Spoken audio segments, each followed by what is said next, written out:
Hello guys. Anh ngasi wam hai ke na si video si sem ne sem se. Han ai se Guwahati lai ko. Ado ai se Manipur da lai ngai so ai se khoi gi tongan ba khoi gi newspaper khara sing da ai iram me ai gi pen da me am je khoi gi armed forces special power ek ki matang do oro aduga hojiki khoi monoma ga smai daga lai gi da baje si matang yam ti iram me bai se ani masi I mam si kai gana kan da myan aina I poto mena pa ban tra pa da wa di tungan wari ne ba ai gi nuai ta bodo ai gi thamoi da lai bai gi feeling do adu I thokra matam se da ai gi kitang nuai ba pui hai ta re si ada hojik ti matam da di phone sumba android kai ka phone kai so khoi ka chu paina bana te ko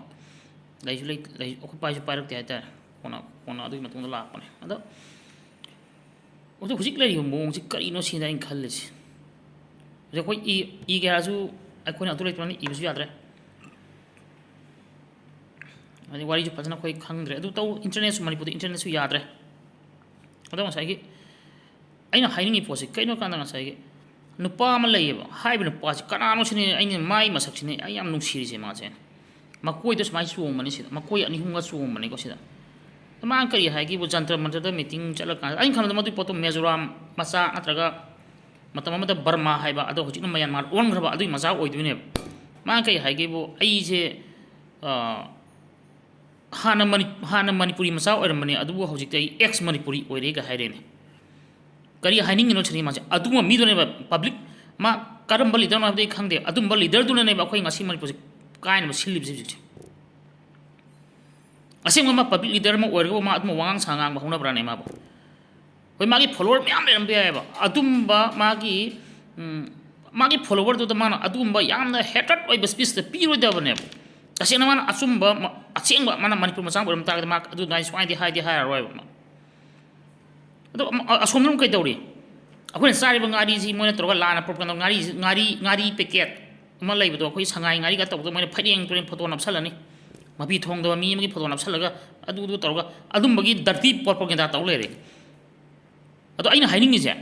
chin kuki narco terrorist tasing no orga di ko moi ngari sabdi hairoi ba tasem siran taksara bane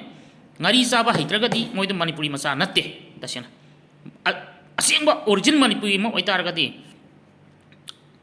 tasengna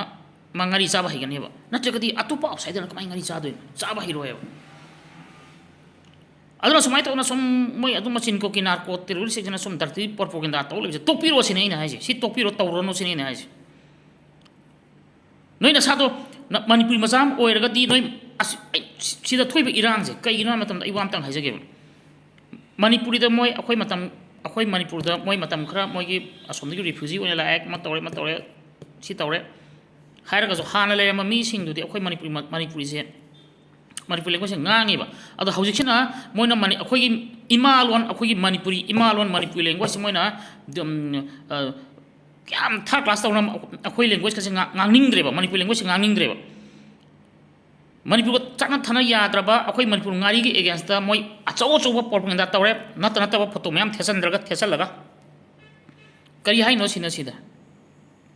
no le zakro chor noi Mizoram dra krai da noi krai me loi le zakro noi le biro no ma noi chum le noi irang sum taw le ko de irang sagar piro no ko sida hamba noi irang sum sagar piro la khoi di mati dam phab ne matam ma noi je akhoi na tro kan gri je noi khalu ne akhoi na noi kan ma je adu hojik ta noi nam hui jong yu ga hui na kan li e na adu ma thabak taw biro no ne noi chalo Mizoram zakro Myanmar zakro